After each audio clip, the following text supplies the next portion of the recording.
Network for fair, safe, and secure elections. Jennifer Roberts has done a number of things over the course of her career. I one time called her the Swiss Army knife of conversation because you'd be talking to her, you're like, wait, you ran for Congress, you were mayor of Charlotte, you speak Spanish, you've done international aid work. She's done everything you can do in a lifetime. She was an NCAA athlete. She's going to talk about none of that today. What she's going to talk about today instead is elections in the state of North Carolina. So thank you for being here, Jennifer. Thank you, Chris. Thank you for hosting. I always tell Chris he needs to tell my kids that introduction. They're both in their 20s, and you know how parents are. But thank you, Chris. Thank you, Western Carolina. I hope you will notice that I wore purple because also it's nonpartisan, but it's also the color of the university.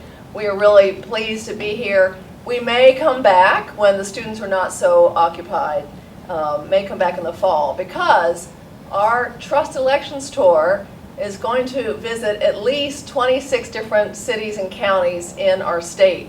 In 2022, we visited 14, one in each congressional district, and we did a virtual one, which had a couple hundred viewers as well, and where people were able to ask questions. And what we found in our work on the North Carolina Network for Fair, Safe, and Secure Elections, when people get accurate information from people they trust, the experts who are doing the work, it actually does move the needle, it does increase their confidence, it increases their civic participation, and it supports democracy.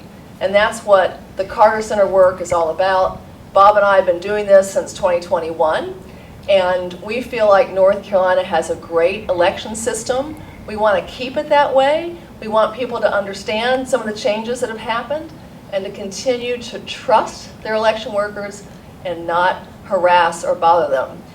And so we have some great professionals here tonight, but I want to first introduce my co-lead for the North Carolina Network for Fair, Safe, and Secure Elections. We are bipartisan, nonpartisan, cross-partisan by design. We want to model what we want our community to do. And so when I got hired as the left-leaning co-lead, I said I got to find someone who leans right.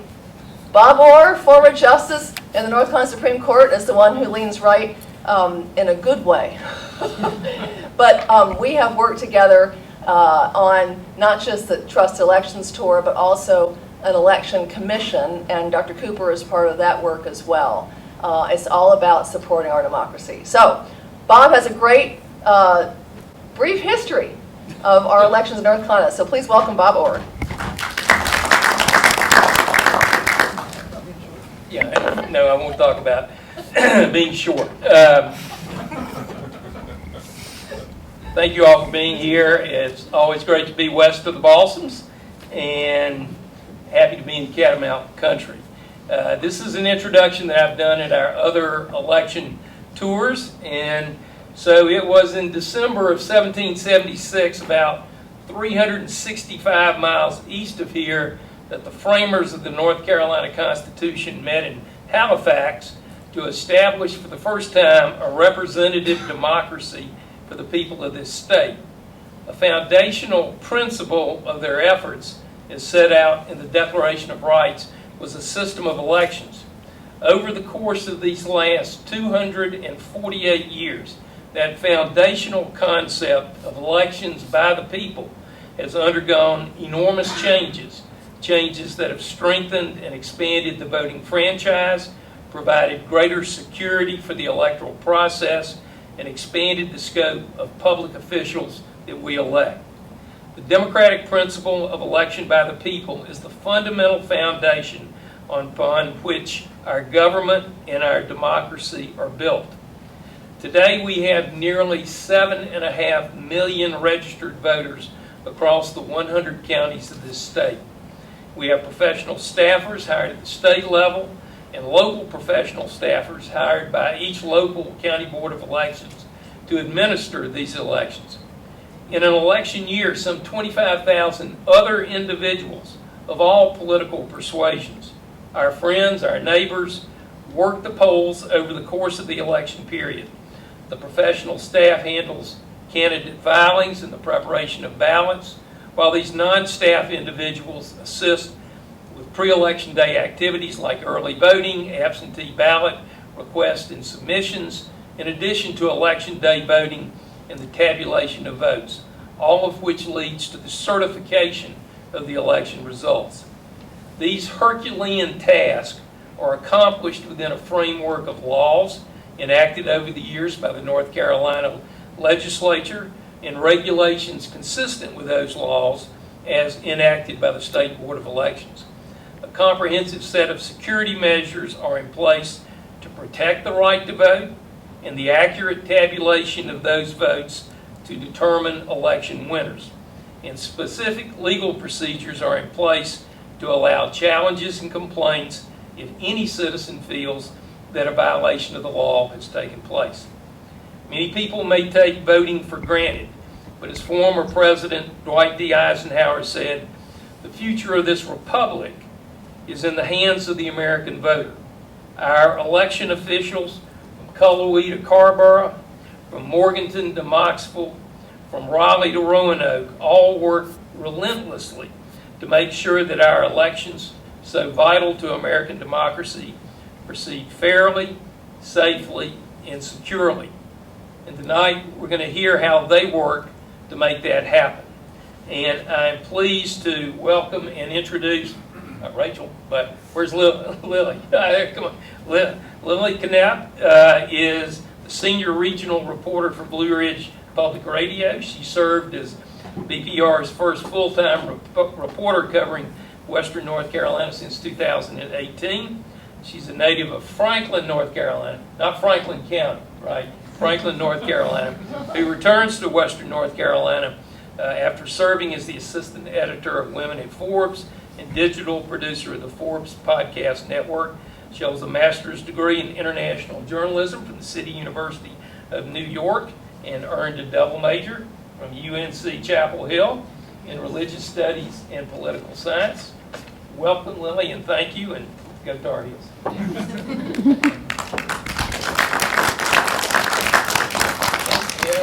Sorry I didn't have to read my whole bio, but I am the moderator for this evening. I'm as Judge Orr said, I'm the senior regional reporter for Blue Ridge Public Radio. That means I cover everything west of Asheville. So it's great to have y'all west of Asheville here as well.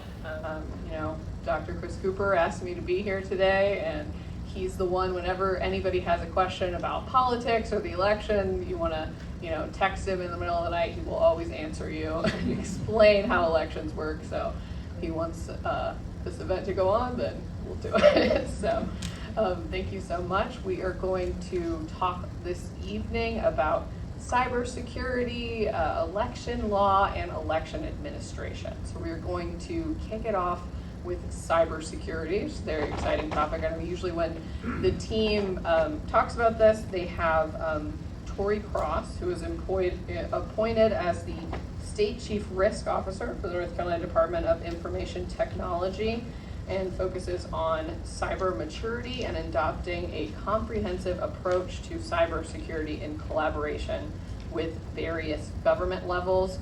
And he brings over 25 years of IT experience with a significant focus on cybersecurity within global enterprises. And he's previously served as the Chief Information Security Officer for the North Carolina State Board of Elections, where he developed and managed the security roadmap and served as a security liaison between the board and its security partners. So Mr. Crass was unfortunately unable to be here today, so we're going to watch a short video about cybersecurity, and then we're going to invite our panelists up, and we are going to talk a little bit about cybersecurity. I believe Rachel is going to make that video happen. Great. Well, welcome, Torry Crass. We have today the State Chief Risk Officer, who is going to talk to us about cybersecurity and North Carolina elections. Torry Crass joined the North Carolina Department of Information Technology in May of 2023, and he is currently focusing on increasing the cyber maturity of the state and strengthening the whole of state approach to cybersecurity with local, state, and federal partners. He has 25 years experience in IT, but he previously served as a Chief Information Security Officer for the North Carolina State Board of Elections for almost 4 years, and has only recently changed jobs But he is thoroughly aware of everything going on with our Board of Elections. He oversaw the implementation of the Board of Elections Security Roadmap, provided operations guidance for security with a goal of reducing risk, and he also served as a security liaison between the board and its partners, including the North Carolina National Guard, North Carolina Department of Public Safety, and the Federal Bureau of Investigation. Oh, and also the U.S. Cybersecurity and Infrastructure Security Agency. So, oh, one more thing, he is a second lieutenant in the South Carolina State Guard. So, with that, Torry, I want to ask you to give us a quick overview of how the software for our State Board of Elections works, how it's secured, and how the actual machines, the tabulators, the electronic voting stuff, how all that is overseen and made that it's secure so nobody can hack it. Thank you for the wonderful intro, Jennifer. Really appreciate it. And yes, all that information from Board of Elections time still generally applies. We still assist with Board of Elections from a cybersecurity perspective, and on election day support that group even in my current role. So it's great to still be able to be involved and help in that. So I think to just get right into it, so if you think about the voting apparatus and you show up to cast your vote on election day, you have a ballot marking device, and you have a bunch of other bunch of people around supporting this. There are tabulators and there's other components that go into this entire process. So there are a number of different technologies in use in the elections process. I think the first and foremost thing is they're not connected. They're not networked to the internet. They do not transmit votes or things of that sort over the internet.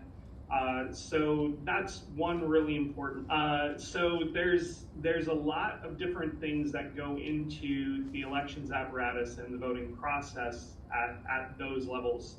The connectivity and not having connectivity is a really important aspect of that, because we don't want to even take the risk of having those things connected and having a potential of having any challenges in that space. So even though that's been something that's called out in years past, the devices that are used don't have the capability to do the connection. The ballot marking devices, the things you go in and vote with, they don't actually have the cards needed, the equipment needed to do the connectivity. So that's been a very important aspect of making sure the devices themselves are secure. I think another component to this that helps is that there's an audit process around this entire apparatus. That includes before the ballot marking devices even go out to polling locations. They're fully tested, fully checked, fully audited beforehand. They get used on election day, and then they get checked again before they're put back into storage. So even in the event that there was some type of weird, anomalous thing that pops up over the course of this, that should come out in that testing process as they're being evaluated, either beforehand, at which point they simply wouldn't be used in the election, or afterwards, and then that could be investigated. It could be, if there are problems there, that could be identified. So I think around the equipment, those are some really important things to keep in mind that are there to help with security and help promote confidence that when you cast your vote, there is security around that. There is security to understand that when you cast it, it's going into to be tabulated. There shouldn't be any problems with those devices. One other thing that I think is also important when we start talking about flash drives or removable media or things of that sort with respect to the elections equipment. Those are certified USB drives. They're specially purchased. They're unfortunately extremely expensive, the way that flash drives go. So if you think about, you go to a store and pick up a flash drive off the shelf, for instance, it might cost you, $5 or $10. The ones that are used, that are certified and used, are over $100 typically. They're upwards of like $150 just as an example. So they're very expensive because they've gone through testing, they've been certified to be no good. And with important things such as elections, those flash drives only get a single use, because we don't even want to take the risk that there's a chance that things get overwritten, that there's data there that shouldn't be there. So I think that's another aspect of controls around the technical part of the voting equipment. And then just speaking really quickly on process in general. So I talked about the people around the equipment at the polling stations on election day, and I think that's just as important as the rest of these technical pieces. Is you have friends and neighbors and people who have signed up to help with the elections apparatus to be involved in that, and part of their job is to watch for things that might take place that shouldn't be taking place. They're gonna keep an eye on things, make sure there aren't people standing around where they shouldn't be, going by voting equipment or systems they shouldn't be by. They're gonna watch for instances of people potentially tampering with things that they shouldn't be tampering with. So I think all of those things really come into play to help instill confidence, as long as folks realize all these different things are taking place and all these different controls and security mechanisms exist. So, Great. That interview is about 17 minutes. We thought maybe that would be a little bit much to sit and watch. I hope you all learned a little bit about cybersecurity. We're going to talk a little bit more about that from the local perspective as we invite our panelists up, and we can talk about the cybersecurity aspects of that. Yeah, everybody can come on up. Our panelists are Adam Brines. He's served as the elections director in Swain County since May of 2023. He graduated from Emory University in Georgia with a degree in political science and started his role recently after that. We also have Scott Ponasakit, who was the principal election administrator in 6 counties in California, Washington, Utah, and Virginia. He also consults on election issues with advocacy groups, nonprofits, election offices, and works with the Carter Center. He is also a former U.S. Army intelligence officer and a military attaché. Ron Mao is our member of the Jackson County Board of Elections. He's also previously a county commissioner here in Jackson County and lives here. So thank you for everyone from Jackson County who came out. Donnie Davis is sitting next to him. Donnie is a lifelong resident of Haywood County who has had a career in law and public service, graduated right here from Western Carolina University in 1975 with a degree in political science. And he was appointed as the district court judge in 1984. So thank you all. Oh, we've got more people as well. And Larry Leake is also joining us for the election law portion. He is a veteran attorney who has practiced law for over 40 years throughout Western North Carolina and recently retired as the North Carolina District Court Judge from the 24th Judicial District. And Kelly Turnow is currently the Associate General Counsel and Chief Compliance Officer for Western Carolina University, where she focuses on all aspects of higher education and oversees the university's Title IX program. She previously worked as the Associate General Counsel for the State Board of Elections. So a big thank you to all of our panelists for coming out today. Scott drove here all the way from Virginia, so I think he wins that prize for commitment of the outside of our moderators. But I wanted to just get to know all of you first, and then we'll dig back into cybersecurity.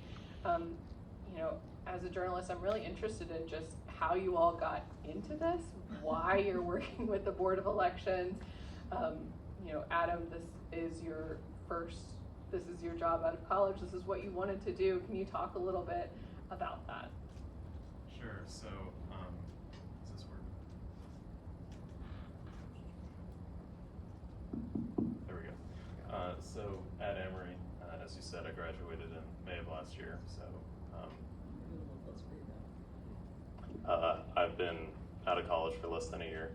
At Emory, I had worked with the Emory Votes Initiative, which was a group that tried to promote civic engagement and voting on campus, especially among students. We had a lot of students from out of state, including myself, or from different counties, and they didn't really know where to register to vote, how to register to vote, and a lot of times they'd sort of throw up their hands. So we tried to sort of be that intermediary. So that was what drew me to the voting side of things and working in a nonpartisan way to make sure people vote.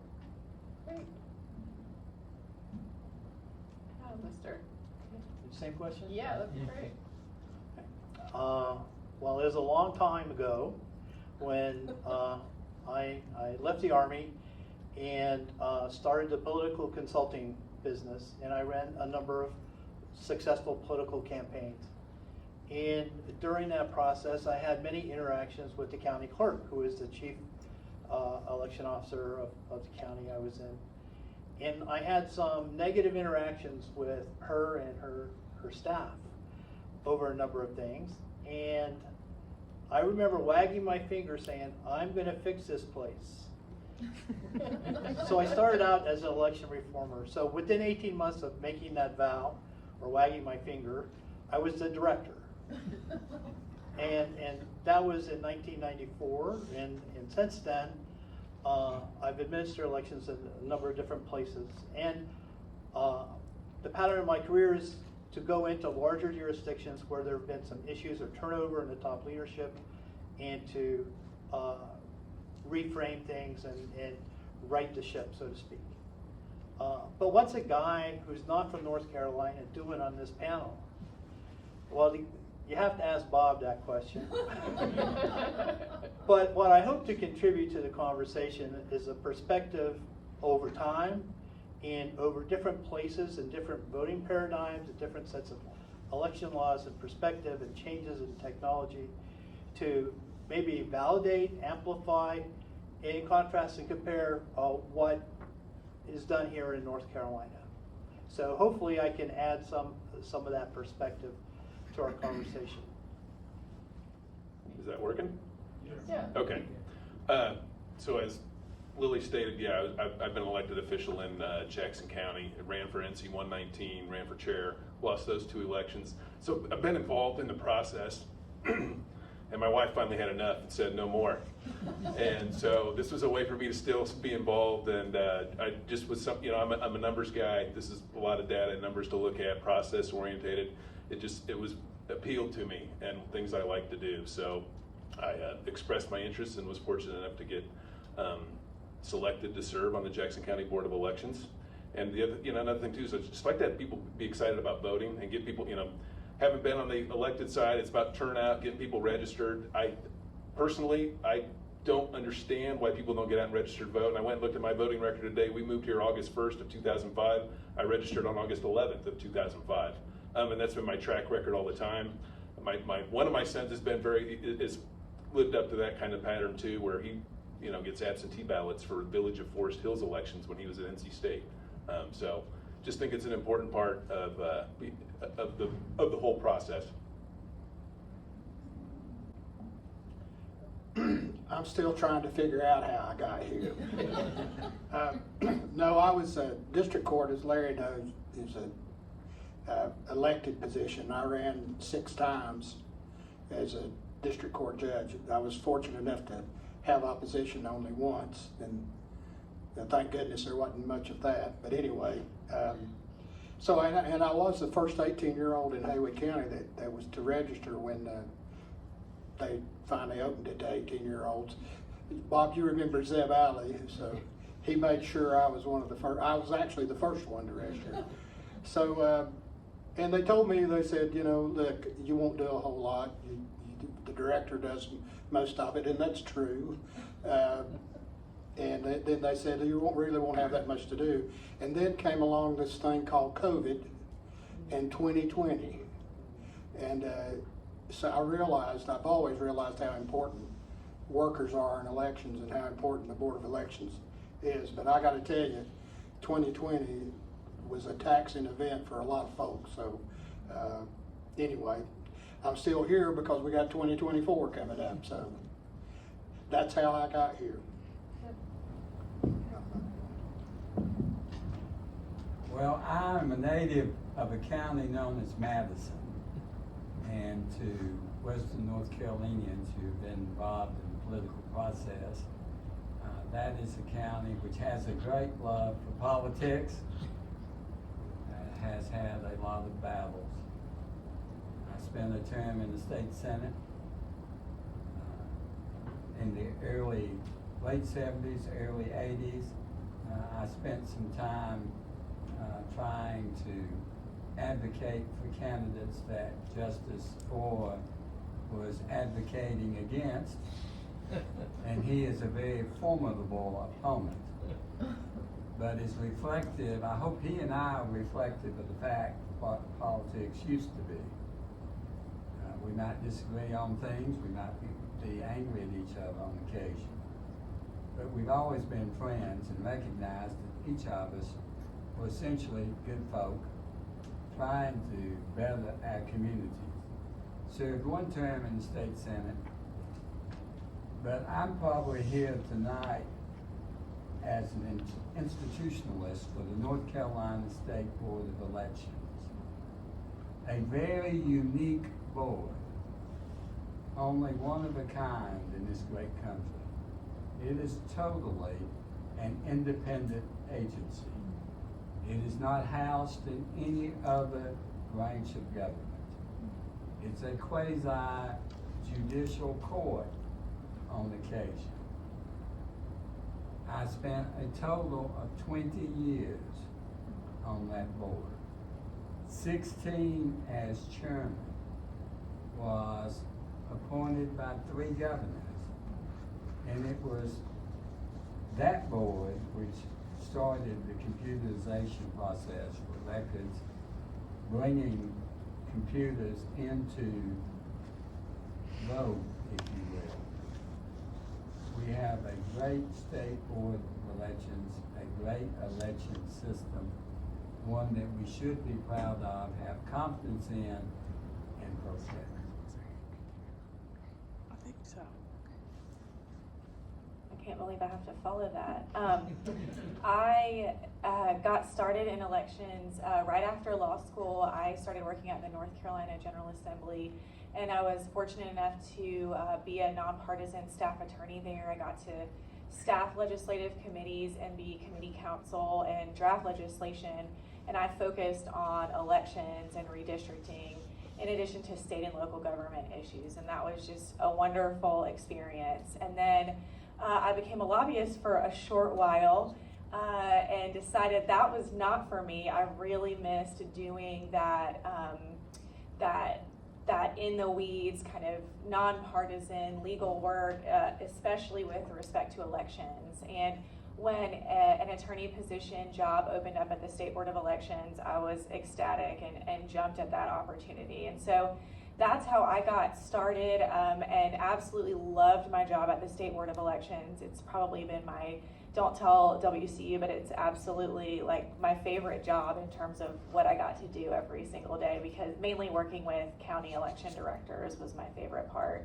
But I got to work on a lot of really cool election administration issues, including voter ID implementation, and one that I'm most proud of, which was implementing the online voter registration system in conjunction with the DMV. And so that was very exciting. And also trying to administer an election in a pandemic with an 8-week-old baby. So it was a great challenge and loved every single minute of it. Wow. Thank you so much. See, that's so much better than your bios. Well, I do want to talk about cybersecurity a little bit. Mr. Leake, you did mention a little bit about the digitization process of kind of moving into the digital age of voting. I don't know, I would love to hear a little bit more about that conversation. I'm sure that security was a big part of that discussion. Well, it is true that it was a step taken very cautiously, with great fear upon the part of election officials. At that time, the executive director of the State Board of Elections was Gary Bartlett, who was a great proponent of shifting into the 21st century. We had certain issues, certain problems as we navigated towards the computerization of all election records, the ability to communicate directly between the State Board and county offices.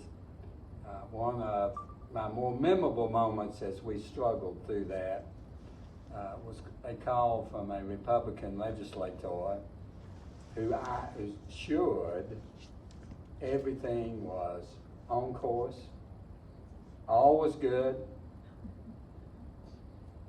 The next morning, after I had assured the Republican legislator that all was well, he had no reason to worry, that we Democrats had nothing up our sleeve that was going to ensure the election of Democrats, I get a phone call from Gary Bartlett, sitting in my law office. It says, "Mr. Chairman," and I could tell some hesitancy in his voice because he had been a greater proponent of this than had I. He says, "I hate to tell you this, but we have a major, major problem." And I said, "Well, great, Gary. This is what you're going to do. You're going to get out of that chair. You're going to walk over to the legislative building, and you're going to go into this representative's office and assure him I did not intentionally lie him, and that we're going to make it right." And we did. The system has continuously advanced, and you may want to do this at some point. I'm a talker. The system has made great strides. And one thing I would like to say to everybody on the ear of security, we had great debates. You know, we were transitioning from the majority of our counties using paper ballots and still using ballot boxes in many, hand counting.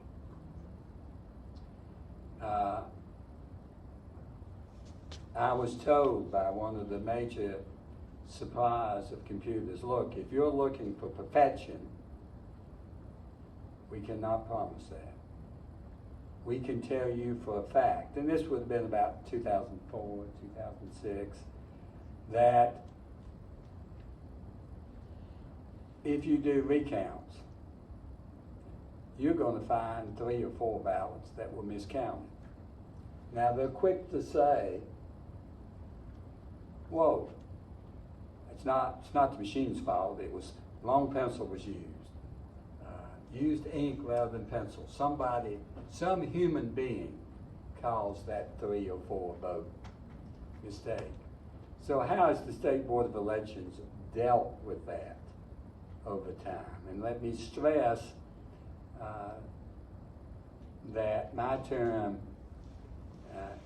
my involvement ended in 2012 when Justice Orr did not campaign hard enough for the then elected governor to reappoint me. But I've kept up with what has happened. First of all, we developed a very elaborate audit system, both before and after. After every election, some machine is chosen at random. If it is close enough, we have added a system to the computer. We've added an actual paper ballot that can be counted if we have any concern. So we've merged 2 systems. paper ballot and the computer to allow us to move faster. And the State Board of Elections, which now has a staff of 68, is a group of committed folks. The current state board is a group of committed folks. And truly, if there's anything that goes wrong in our counting process, it's going to get caught, made aware of, and we have the ability, if it takes it, to hand count. So I think North Carolina can be very proud about the most important part, in my view, of the election process. Ensuring that whether we have voter ID or don't have voter ID, that there's a system to ensure that the votes that are cast are accurately counted. Thank you. Mr. Barnes, I'm really interested in how you've heard questions about cybersecurity in Swain County. What kind of questions have you heard here locally from folks who are getting ready to vote that want to understand how the local board of elections make sure that their vote is counted correctly and that nothing can happen from a cybersecurity perspective? Well, we haven't had major issues in that area, thankfully. People are generally fairly trusting of us. But one thing that I've heard from at least one or two people who've come in is they do seem to think that voting machines are connected to the internet. So the tabulator where you actually feed the ballot in, or in some counties where you're marking on what's called an express vote, a touchscreen device that'll print out a card. That's a concern I've heard from a couple people, that they think it's connected to the internet. And we do assure them that it's not.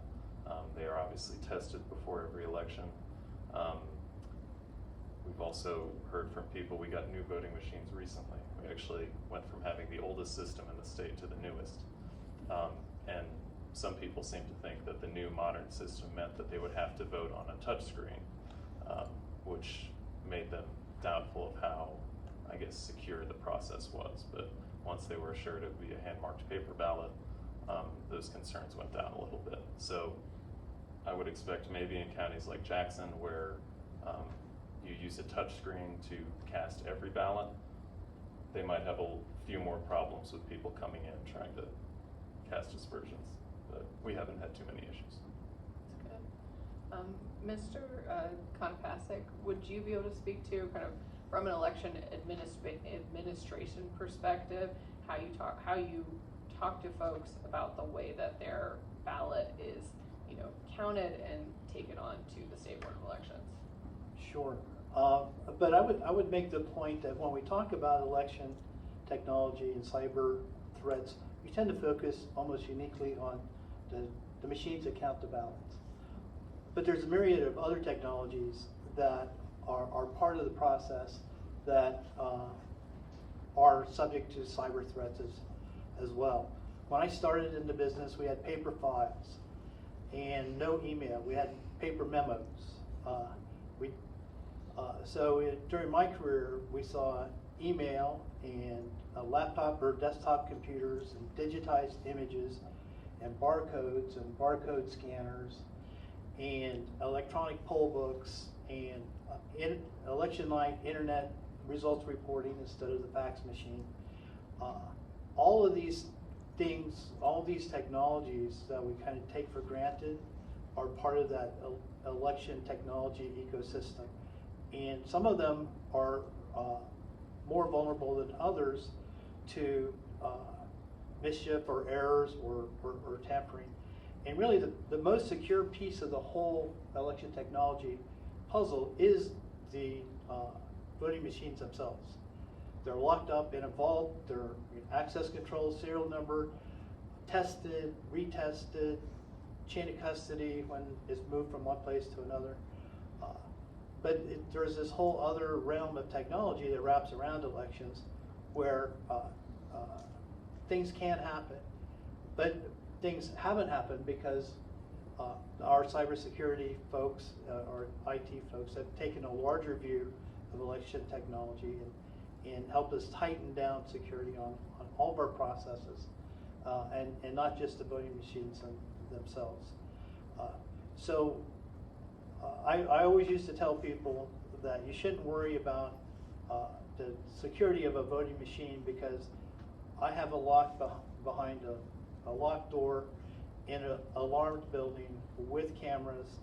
If you're going to tamper with it, you have to tamper with 1,500 of them, and that's going to take a while, and you have to do it without me catching you. So voters should feel very confident about the integrity and security of the voting machines themselves.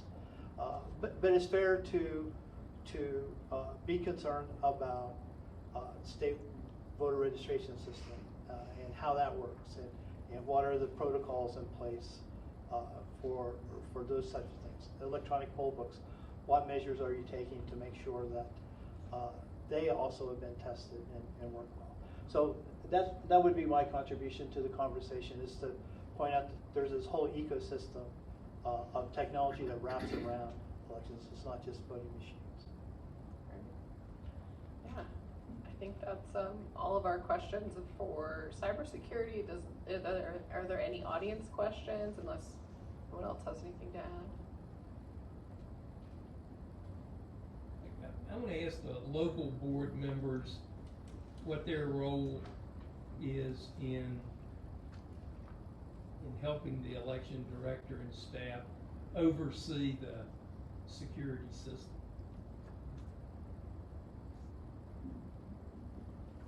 So Amanda, what do our director's actually sitting there, she's I told her I'd point her out and call her. No, so yes, the machines are locked up. You know, and I've only been on the Board of Elections since July, so I've only been through a primary.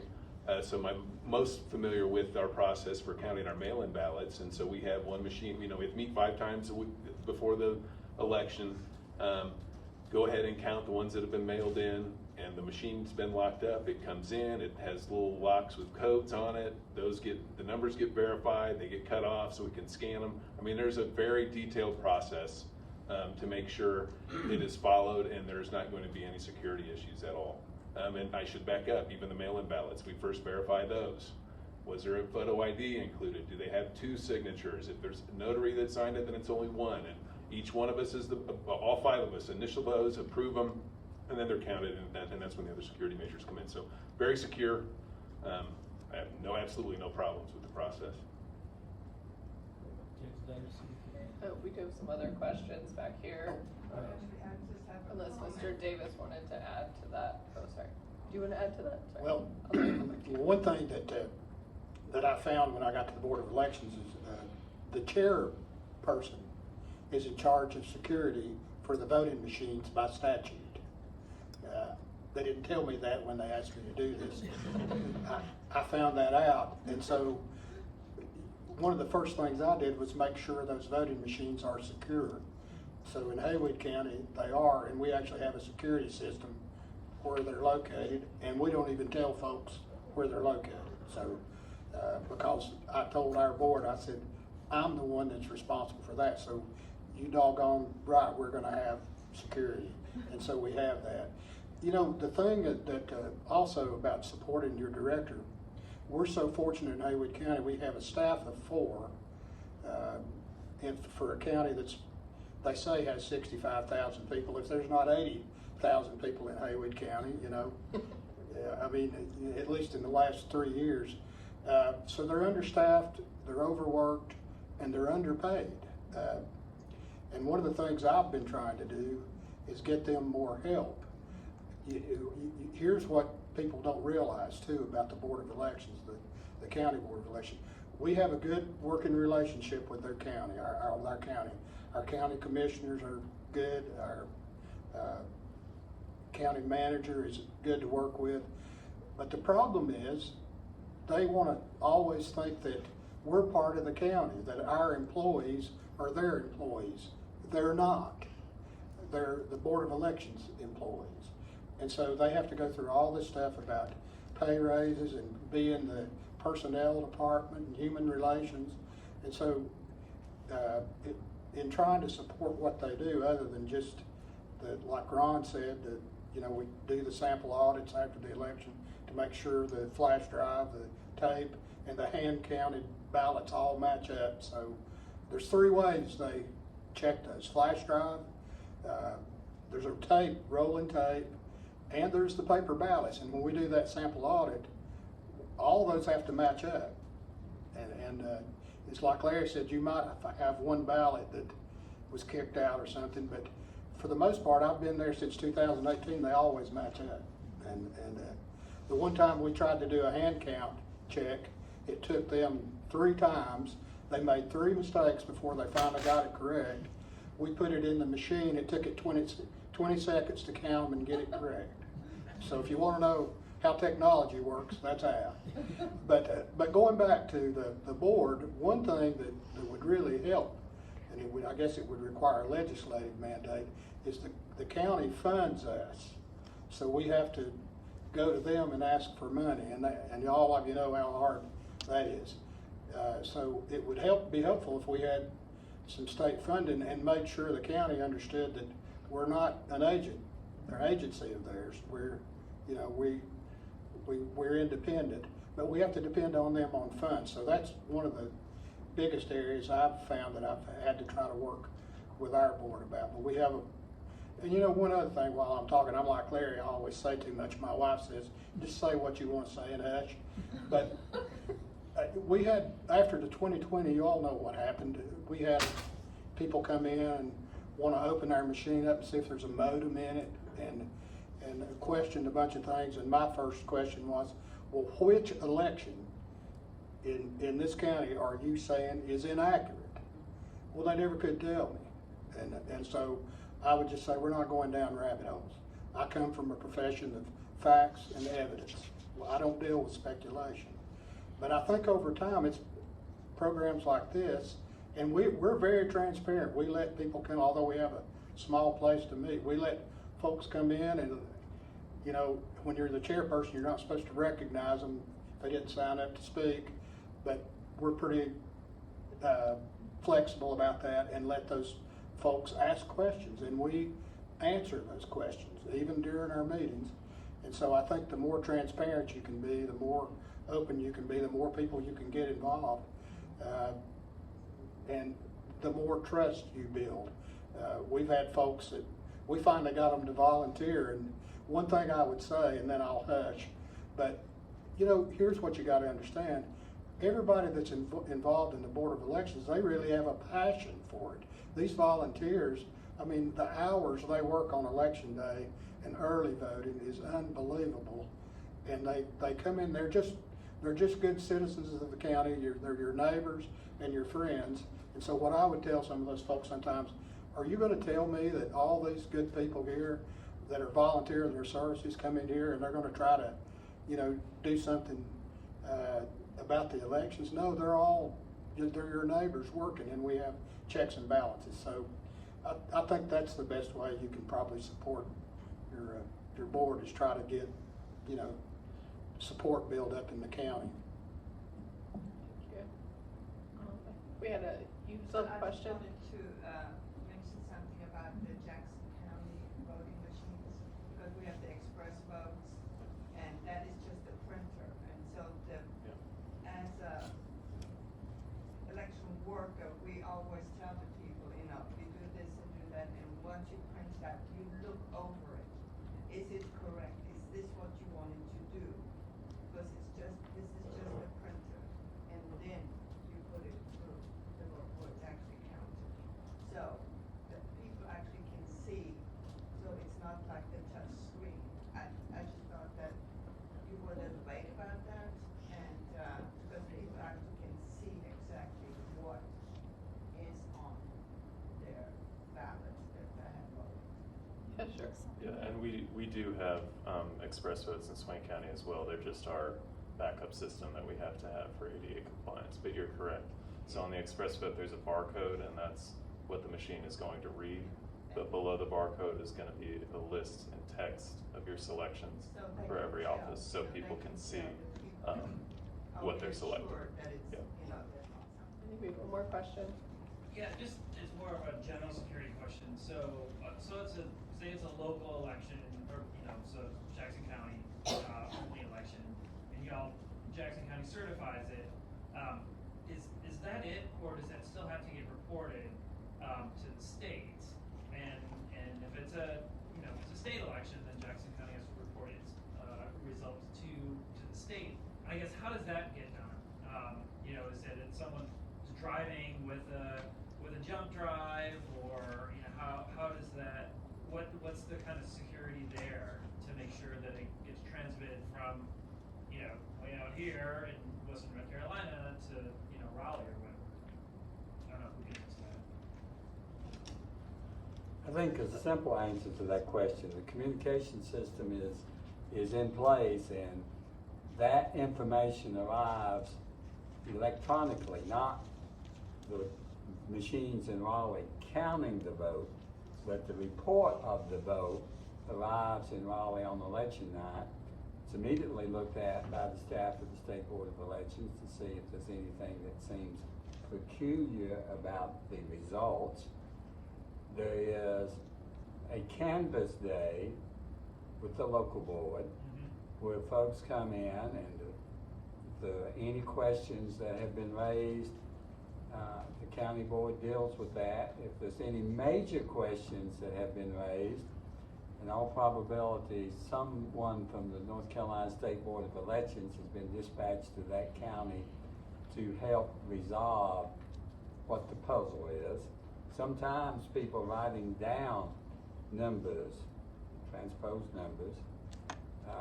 So the communication is quick. It goes to the state board quick, where it gets compiled with other numbers that lead to the state results that you're talking about. If the county board, say Jackson, since we've got a Jackson supervisor sitting here to be picked upon, if for some reason someone still questions the results as canvassed and certified by the Jackson board, they may file a protest petition within 24 hours. The board would hear, local board would hear from everybody and anybody, and then there's the option of appealing to the State Board of Elections, which would have the authority to do many things: order recounts, overturn elections, order new elections. And I guess my question is more just like, it's really more of a technical question. Is there a special system in place? Because we're talking about, they're not connected to the internet, but are the results, I'm not trying to conspiracy thing here. I'm just curious, is there a special setup, or is it just a secure Let's look at it. and encryption type thing between Raleigh and Jackson County? Let's look at it for just a moment. Yeah. The votes are announced in Jackson County. Everybody in Jackson County knows what Jackson County says the votes are. Those vote totals are transmitted to Raleigh, where they are almost immediately available off the State Board of Election website. Any candidate or political activist would quickly detect if there was any change in numbers from Jackson County to Raleigh. And if there was, they'd be looked at. Gotcha. Okay. It's all public from beginning to end. The physical equipment is handled in the county. As Judge Leake said, once that information is reported and the physical evidence has been retrieved from the voting machines and verified by the county during canvass, right after they're physically verified, then those results are reported to the State Board of Elections electronically. But it does not involve any actual evidence, any of the hard evidence and equipment that is used in the county. But the State Board of Elections has a lot of oversight over even a one county election. They are going to be intimately involved. They are going to be, if not on the ground, very available, ready and waiting, and it is truly a statewide effort, even for a one county election. think this question has actually been a great bridge to bring us to the election administration section of the evening. Could you speak to, whoever wants to start, since we're all just chatting now, kind of the role of the board of director versus the role of the board of elections, and how those are different and how they work together? Sure. Speak to your job. So I think that a good way to think about it is, in a company you have a board of directors often, and then you have a chief operating officer. And it's not a perfect comparison, but that's a bit like what we have at the county board level. Day-to-day operations are going to be overseen by the director to ensure that the county is following all of the state standards and all the state guidelines. However, the Board of Elections is going to be responsible for taking actions like approving an early voting plan. That has to be done by the Board of Elections. Approving absentee ballots, that has to be done by the Board of Elections. So the director doesn't have free reign, but has to follow the law and the direction of the board. So it's more of a day-to-day thing versus board oversight in terms of that relationship. Mr. Davis, would you want to add to that at all, from the chairman's perspective of the Board of Elections? You mean involving the director? Yeah, just how y'all work together. Well, I always tell Robert Inman's our director. He's a great director. I have to evaluate him every year. You know, this personnel thing. So he didn't have the right water for me one day, and I said, I need your evaluation back. No, what Adam said is right. The board, like we had to decide which voting machines we were going to purchase. But we always listen to our director, who gives us his assessment of things, and so we have a good, close working relationship with him. And I mean, all the audits that he has, like the sample audit. I think you were asking about how this is transferred on election night. We have a sample audit on Thursday, and I don't know if we talked much about that. I think we touched on that a little bit. But on Thursday, we don't know which precincts they're going to tell us to audit. The state board sends us an email that morning, probably around 10 o'clock, and they tell us which precinct we're going to audit, so we don't know. So we go and get that, and that's when all those things have to match up. And so, to answer your question, and like Larry said, if anything's happened, it's going to get caught somewhere along the line. But the director is, if you don't have a good director, you got problems. We're lucky in Haywood County to have Robert Inman because he's been there so long. But mainly you just try to like I said, I keep going back to what I said. They're overworked, underpaid, understaffed, and trying to get folks to understand that is really hard. And I know the General Assembly back in 2020, we had some grant money that the General Assembly's cut out now.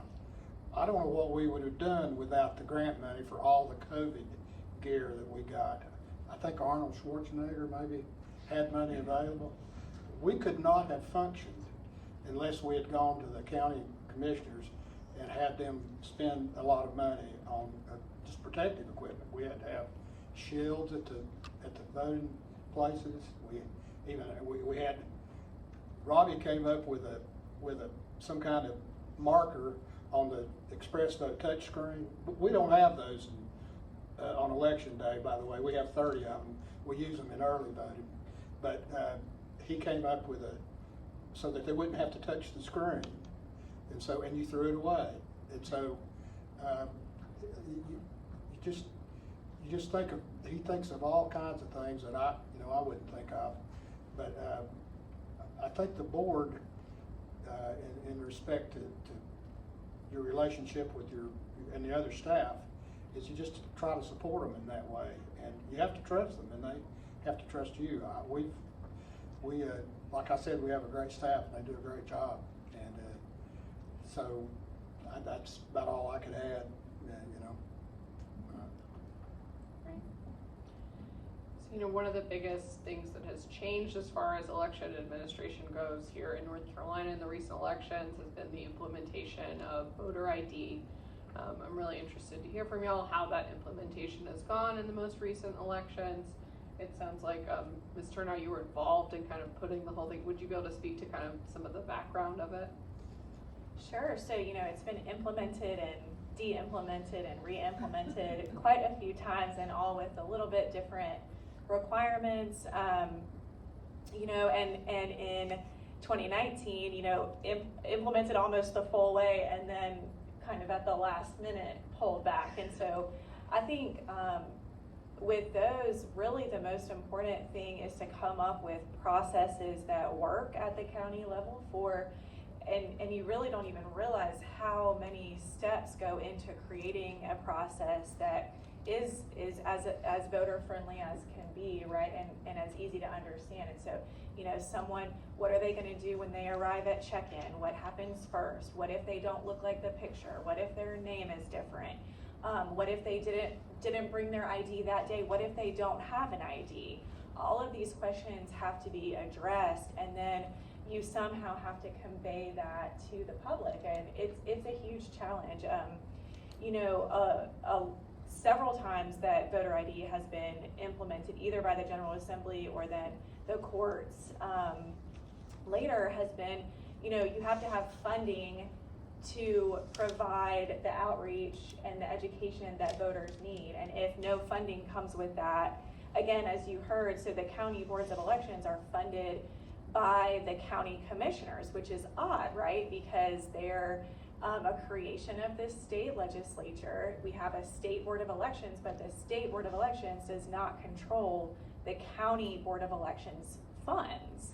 And so you have all these kind of funding implications, and it's really, it's a challenge. There's no easy way to kind of do it. The best you can do is try to involve the public and the counties in implementing rules that make sense for the state, right? Because we all need to operate under the same rules, even though they are administered locally by the counties, and it's a challenge. There's no good, I think, no easy way to do it. Does anyone locally have anything to share about how voter ID has been implemented in the last elections? Have you all gotten a lot of questions? I know in our reporting with Blue Ridge Public Radio, we kind of asked on primary day for if folks had any issues, and pretty overwhelmingly across the region, we didn't get a lot of questions. So that's just my experience. Does anyone else have any experiences in the most recent election day? Yeah, I don't know of any issues. I think a lot of this just goes back to letting people know what the process was. I take a step back. I remember when it all happened, and there's an exception form. There are things you don't have to have your ID with you. And the one I always remember is if your house was hit by a natural disaster with the next number of days in election. I think that's one of the exceptions. But when all this happened, I remember, again, on social media, you see some crazy stuff sometimes, and seeing some people saying, "Oh my gosh, I thought we were going to have voter ID, and look at this form that this county developed, and here are the exceptions." And I was like, "This is nuts." I went and looked at the actual piece of legislation, and the form, everything there's listed. The form has everything there listed. The form's actually from the State Board of Election. It's totally the way the process is supposed to work, but yet people did not understand that at all. And that's just my one anecdote about that. Yeah, I think it was an interesting process. Did anyone else want to add something? Sure. Sort of going off what Ron said, one of the challenges for us a little bit has been messaging, because we want to emphasize that everyone is going to be asked to show a photo ID, but if you don't have a photo ID for whatever reason, or you don't have it with you, you should still go to the polls, because you can vote a provisional ballot. And one of the ways you can do that is with this exception form that he was referring to. And pretty much if you go to the polls, you vote a provisional ballot, you fill out the exception form truthfully with a legitimate reason, your vote is probably going to end up being counted by the Board of Elections. So we've kind of tried to emphasize that everyone will be asked to show an ID, and that's the way to guarantee your vote will count. But also people should come to the polls if they don't have one on. Can I say one thing, Lily? Sure. I was not a big proponent of voter ID because I didn't know what you were gonna do if people couldn't have access to avenues. So to me, it was all about access. I think they've done a good job of taking care of that. You can use your social security number if you don't have your ID. There are a lot of exceptions. So, but the jury's still out on that because we've only had that during a primary election. 2024 is going to be a totally different story. So I think it'll be okay. It's kind of like when we didn't get express vote for election day. Because we had 70-some% vote in Haywood County in 2020, 30-some thousand people out of 40-some thousand registered voters. We've got more registered voters now, and so I was scared to death about lines. People having to mark the ballot and stick it in the reader.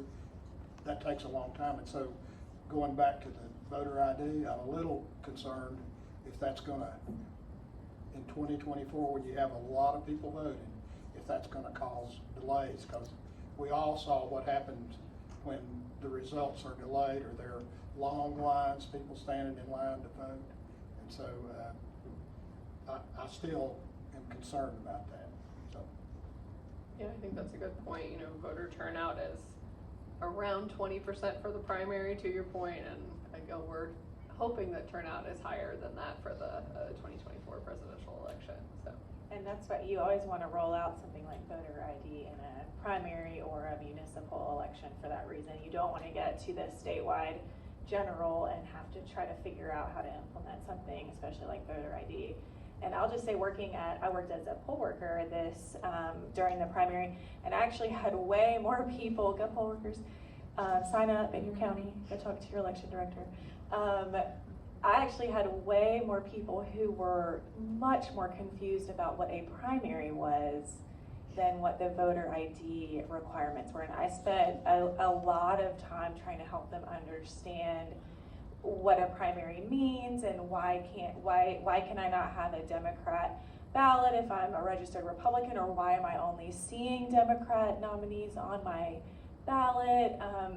And so that was actually a lot, which I was not expecting. And so it was a really good experience too, to see, oh, this is actually, you know, what the people in this precinct were concerned about and were not understanding. I think one of the other questions that we get a lot about kind of election integrity is around voter fraud. And here in Western North Carolina, you know, I have done some reporting on some allegations of voter fraud, whether it was with former Congressman Mark Meadows in Macon County, or with some vacation homeowners in Graham County. And can anyone, would you, Mr. Konopasek, would you be able to speak to kind of how often voter fraud occurs and how that process is dealt with at the state level? Well, voter fraud is nearly non-existent. There's always people who will try to game any system, and it's the same with elections, but there are so many cross-checks and balances that those types of schemes almost never are successful. They're always caught out. And interestingly, my experience is any allegations of fraud have nothing to do with the actual counting of the ballots. It has to do with someone didn't speak English, so they shouldn't have been able to vote, or allegations of ineligible people voting, which is the most current one, and I think is kind of the theme of this upcoming year, is people not qualified, not eligible, being able to vote. But almost all those allegations come with no facts. They come with no names. So it's really difficult for directors and boards of elections to follow up on any of those things, or prosecutors or investigators if there's no names given. But it really doesn't happen. And when it, like I said, when it does happen, it tends to be around eligibility questions. And it's not directly involved with the counting of the ballots. The ballot harvesting is kind of a theme that is, you hear all around the country. But North Carolina gets the notoriety of being the only place that it was actually detected. So ballot harvesting is not really a thing and ballot drop boxes are secure, and there are so many checks and balances with an absentee ballot. Was it cast by the person to whom it was issued? Is the ballot inside the ballot that the voter was given? Does the name match? Does the signature meet all the requirements? So there's, like I said, there's all these checks and balances that really thwart any efforts at trying to defraud the system on a wholesale basis. Retail, there's always people who try, but the system has enough redundancies built into it that it almost never happens. Would anyone else like to add to that? I think, a lot of these instances that I'm speaking about are just could you give some advice to folks about when they should be updating their addresses before voting? And what counties they should be voting in? And we should say that's not going to get you a criminal conviction or anything if you don't, if you forget where to register, or you didn't register close to your move and that kind of thing. So I hope it's really important to balance that notion of voter fraud with making sure that it doesn't hinder people's ability and willingness and openness to go and ask questions about where do I register? Do I need to register somewhere else? Am I in the right place? Those kinds of things. So we have to make sure that we take that very seriously and don't discourage people also. So the flip side of voter fraud is actually voter disenfranchisement, that for some reason the voter who's otherwise eligible is not able to cast their ballot or cast the correct ballot. And those responsibility for that largely falls on the voter to make sure that they're registered and that they know where to vote and make sure that their registration is current. So when they show up, that their name is on the list and they are eligible to vote. But there are more, my experience over the years in many different jurisdictions is there's a real problem that does happen is people who are eligible for whatever reason are not able to vote. And that happens with much more frequency than any alleged voter fraud, ineligible people voting. So it's always a balancing act with security in general, but also with elections, is, how do you keep things tight, but still have things permissive enough that you're not disenfranchising or penalizing people who might otherwise be eligible to vote. So it's always kind of a balancing act. But one problem does happen for a whole multitude of reasons, not necessarily the fault of the voter or of any political party, or and that's disenfranchisement. But voter fraud just doesn't really happen. It's not really a thing. Lilly, could I jump in? Sure. I was going to say, I think it's time for audience questions. Yeah. Could you explain, and this is probably for the lawyers, if you do think there's a problem, what's the proper way to go about raising that issue or challenging a particular action by the board? There are many different ways depending on what the issue is. So say, for example, you think that someone may not be registered in the proper place. you know, there's a couple different ways to go about dealing with that issue. You can submit a voter challenge where you say, hey, I do not think that this person lives where they are registered to vote, and then the burden is, however, on you to show some evidence that that is the case. Interestingly, if you're challenging a candidate's residency, once you make that challenge, the burden is actually on the candidate to prove that they do live in the district, which is kind of interesting. But that's one way. There are, of course, you know, the State Board of Elections has an investigations unit. You can call them. They're actually very accessible to the public. You can always call them, and many of them are former law enforcement officers who now specialize in election investigations. But you can always call with any kind of information that you think someone's doing something illegal. I can vouch from when I worked there that they will absolutely, if you give them enough information to follow up on an issue, they will absolutely follow up on issues.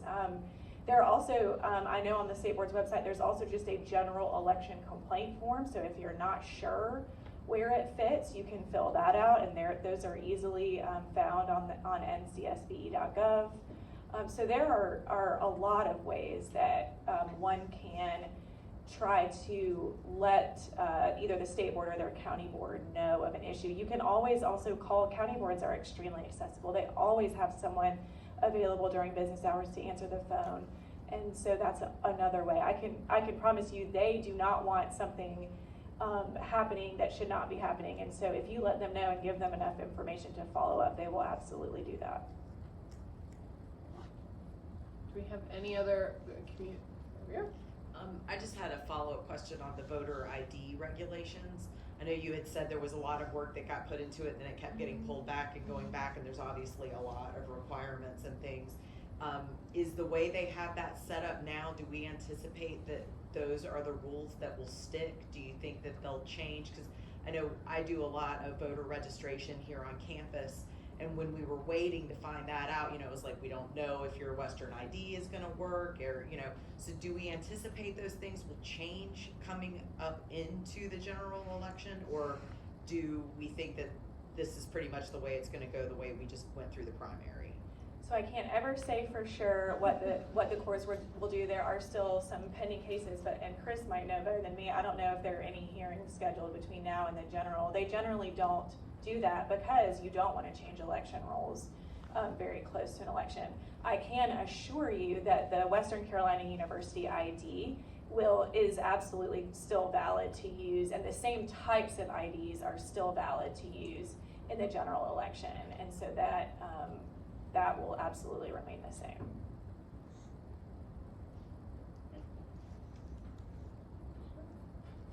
Sorry, another question. So, does North Carolina participate in the electronic registration information center, Eric? And I don't think they do. We used to. Yeah. So I'd like to hear your comments on that. Yes. So we used to for a short period. I think it was 2019, 2020-ish. And then the General Assembly legislated that we were no longer able to participate. And so there are still some states that participate, but North Carolina is not one of them. ERIC is a good, exceptional program for identifying duplicate voters between states and for keeping voter registration rules clean. What people have taken exception to is one of the requirements of membership in ERIC is when you identify people in your state that are not registered but are eligible, the state is required to notify that person and give them an opportunity to register. And so that outreach component that was part of the membership contract to be in ERIC, some people took exception to. And that was one of the reasons I think that despite its track record of being a useful tool, that many states chose not to use it anymore. We've kind of been talking about legal issues within elections pretty much the whole time, so and we just have about 5 minutes left. I think, you know, one of the biggest court cases and things that we watch here in North Carolina, as far as things that go back and forth, are redistricting lawsuits. Kelly, can you speak to kind of where we stand right now, and will those districts be updated before the next election? I have to admit, Lily, once I got out of doing presentations on those and having it be my job to keep up with the redistricting cases, I cannot keep up anymore. And so there are people here who are much more up to date on that, and I'll let them answer that. I'm looking at you, Chris, but I'm sure there are people on the panel too. Justice Orr may even Yeah. have some pending cases. Yeah, I believe there's some things pending. I think it's safe to say that there's not going to be any changes in districts prior to this election. There will be cases still alive that will address whether there should be changes after the 2026 election. However, there is ongoing litigation in an area that I would call to your attention. And remember, I have openly said that I am an advocate, proponent of the North Carolina State Board of State Board of Elections, which occasionally uses the State Bureau of Investigation. And I would say to you, for one thing, we're not touching upon it here, is that the State Board of Elections has great responsibility in the financial end of election corruption, and has, over the last 2 decades, done a lot of stuff in that area that has hopefully protected the integrity of our election from that end. There's another issue out there, though, that deals with the composition of the State Board of Elections, which will certainly be impactful on its independence, in my view. That is that the General Assembly initially adopted legislation that we were going to have even number of board members at both the state and county levels. And you would say, or I think you would say, I say, that basic contract law told us that you never have a board of directors of even numbers. Because we would have a lot of ties. Isn't that what you learned, Judge? That's correct. And the initial concept proposed that if there was a tie at the county board of elections, the county commissioners would settle that. If there was a tie at the state board level, the North Carolina General Assembly would settle that. Well, that got reworked somewhat, particularly at the county level. But at the state level, the concept got changed that we would have 8 board members. 8 board members. 4 Democrats, 4 Republicans. And that the General Assembly would settle who the chairman would be if the board couldn't agree. And if there was some sort of deadlock, that the General Assembly, after 60 days, would have the ability to resolve that deadlock. That particular legislation was declared unconstitutional by the North Carolina Supreme Court. However, there's another attack underway, and Justice Orr could give a much better litany of this than have I just done, because I think I have erred on one timing issue about, there was an issue which our Supreme Court ruled on earlier that said, you're tampering with the State Board of Elections. You're trying to take away the authority of the government, and that's unconstitutional. This new attack, expansion of the board, is basically going to take the same issue ultimately to the Supreme Court again.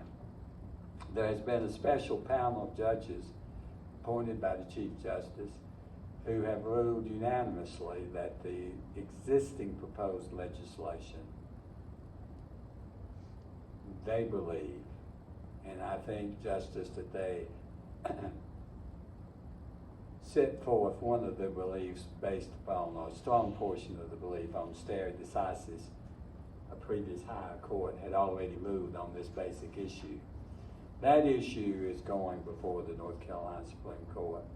They should overturn and change the method that the State Board of Elections has been operating with 5-member boards, independent of the legislature, independent of the governor,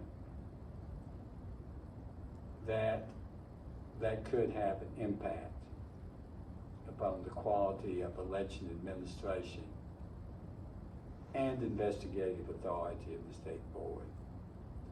So when the Supreme Court takes that appeal up, it's been delayed, as I understand it, in part due to the death of one of the Republican attorneys actively involved. But that is the big case that might impact North Carolina elections prior to the 2026 elections. Well, on that note, I think it's, very telling and also appropriate to end our panel about elections with an eye towards the courts and what's going to go on there before the general election. So thank you so much to all of our wonderful panelists. I think everyone did a great job.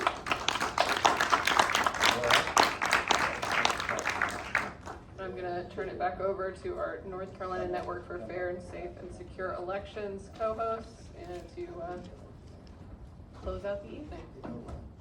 We don't know who breaks the tie. Let's also give our moderator a big hand. Thank you, Lilly. It's great having a reporter ask questions. I loved hearing the individual reasons why everybody cares about our elections and doing democracy. And I guess I need to tell folks that on the way out, might be food out there, Chris? Earmark's finest cookies. Might be some cookies. We're gonna, I hope everybody signed in tonight because we're gonna send out a follow-up. We'd love to have you tell us if you thought this was a helpful panel, if we should do something better, or different next time. Please fill out that survey when you get that email. We really appreciate your time tonight. We know that there are folks here who are going to tell their friends and neighbors about what they learned.